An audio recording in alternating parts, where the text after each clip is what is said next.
Hello students, आज का topic है भारतीय संविधान की प्रमुख विशेषताएं। ये टॉपिक सेमेस्टर 1 के स्टूडेंट के लिए है जो अंडरस्टैंडिंग इंडिया लिए है, और फिर सेमेस्टर 5 के स्टूडेंट के लिए है CC 12 पेपर। तो संविधान वह प्रारूप है जिसे राज्य ने नागरिकों को नियमबद्ध प्रशासन देने के लिए अपनाया गया है। तो प्रत्येक राज्य किसी न किसी रूप में संविधान अवश्य ही होता है, और संविधान का यह रूप उस देश की परिस्थितियों के अनुसार ही होता है। तो प्रत्येक राज्य की परिस्थितियां अलग अलग होने के कारण उस देश के संविधान की भी अपनी कुछ विशेष बातें होती है, जिन्हें संविधान की विशेषताएं कहा जाता है। भारतीय संविधान की भी अनेक विशेषताएं हैं, जिनमें से प्रत्येक प्रमुख विशेषताएं निम्नलिखित है। इसमें पहला विशेषता है निर्मित एवं लिखित संविधान। तो विश्व के अधिकांश संविधानों की तरह भारत का संविधान भी लिखित है और निर्मित है। तो निर्मित संविधान हम लोग इसलिए कहते हैं क्योंकि भारत के संविधान की रचना एक विशेष समय और निश्चित योजना के अनुसार संविधान सभा के द्वारा की गई थी। इसे लिखित संविधान इसलिए कहा जाता है क्योंकि इसमें सरकार के संगठन, उसके प्रमुख अंग एवं कार्यपालिका, व्यवस्थापिका और न्यायपालिका का गठन, शक्तियों एवं नागरिकों के मौलिक अधिकारों, कर्तव्यों आदि का स्पष्ट रूप से उल्लेख किया गया है। अतः भारतीय संविधान का निर्मित एवं लिखित होना प्रमुख विशेषता है। दूसरा है संसार का सर्वाधिक विस्तृत संविधान। तो भारत का संविधान विश्व के अन्य संविधानों की तुलना में अत्यधिक व्यापक है और विस्तृत संविधान है। इसका मूल कारण है इसमें 395 अनुच्छेद, 22 अध्याय एवं 12 अनुसूचियां हैं। तो भारत के संविधान का इतना अधिक विस्तृत बनाने के अनेक कारण थे। इसमें संघीय संविधान का गठन, कार्य, राष्ट्रपति के निर्वाचन की प्रणाली का विस्तार से वर्णन, नीति निर्देशक तत्व आदि का विस्तृत उल्लेख किया गया है, जिसके कारण भारतीय संविधान की विशालता उसका महत्वपूर्ण गुण माना जाता है।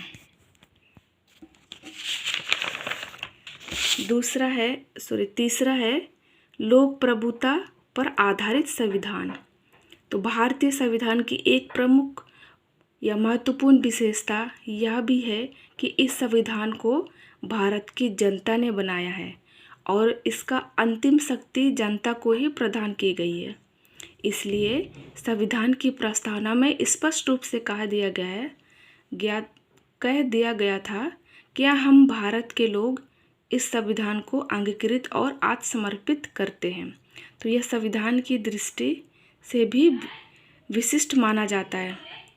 इसमें संशोधन करने की अंतिम शक्ति भी जनता द्वारा निर्वाचित प्रतिनिधियों के हाथ में होता है।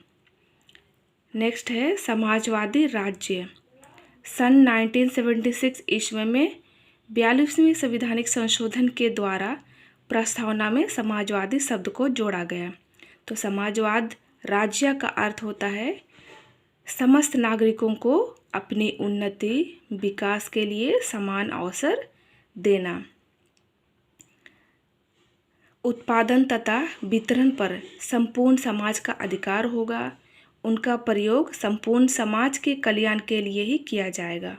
तो इस तरह से भारतीय संविधान एक लोकतांत्रिक समाजवाद की स्थापना करता है। नेक्स्ट है संपूर्ण प्रभुत्व संपन्न लोकतंत्रात्मक गणराज्य। तो भारतीय संविधान की प्रस्तावना में भारत को एक संपूर्ण प्रभुत्व संपन्न लोकतंत्रात्मक गणराज्य घोषित किया है, जिसका तात्पर्य इस प्रकार है। तो संपूर्ण प्रभुत्व संपन्न का मतलब होता है भारत अपने आंतरिक एवं बाह्य क्षेत्रों में पूर्ण रूप से स्वतंत्र है, किसी बाह्य शक्ति के अधीन नहीं है। वह अंतर्राष्ट्रीय परिदृश्य में अपनी इच्छा अनुसार भूमिका का चयन कर सकता है और वह किसी अंतर्राष्ट्रीय संधि को मानने के लिए बाध्य नहीं है।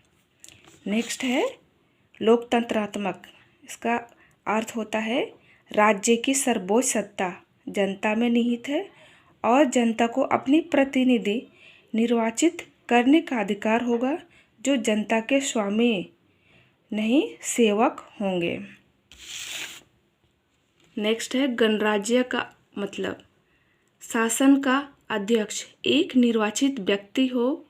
भारत एक संपूर्ण गणराज्य है क्योंकि भारतीय संघ का अध्यक्ष एक सम्राट न होकर जनता द्वारा निश्चित अवधि के लिए निर्वाचित राष्ट्रपति है। नेक्स्ट पॉइंट 6 पॉइंट है लोक कल्याणकारी राज्य की स्थापना। तो भारतीय संविधान में एक लोक कल्याणकारी राज्य की स्थापना का लक्ष्य निर्धारित किया है, जिसमें सभी नागरिकों को सामाजिक, आर्थिक और राजनीतिक न्याय मिलेगा, विचारों की अभिव्यक्ति, विश्वास, धर्म और उपासना की पूर्ण स्वतंत्रता प्राप्त होगी और सभी को समान अवसर प्राप्त होंगे, जो भारतीय संविधान की एक अनोखी विशेषता है। नेक्स्ट पॉइंट है वैश्य मताधिकार।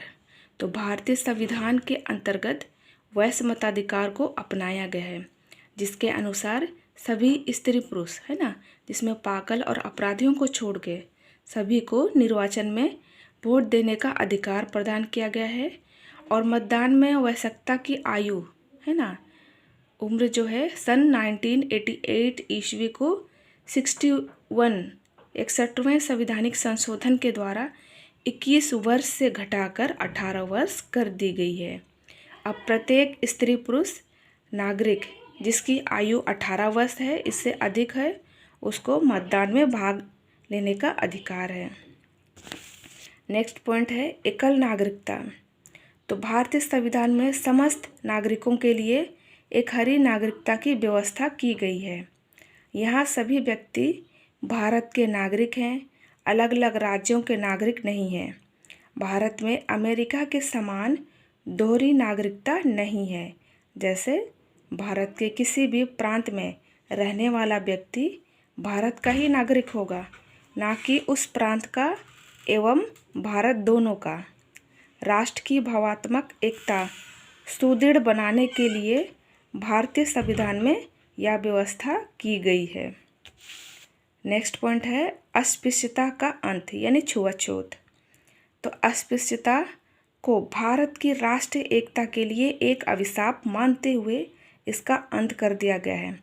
तो भारतीय संविधान के अनुच्छेद 17 में स्पष्ट उल्लेख किया गया है कि छुआछूत का अंत किया गया है और उसका किसी भी रूप में आचरण निषिद्ध किया गया है।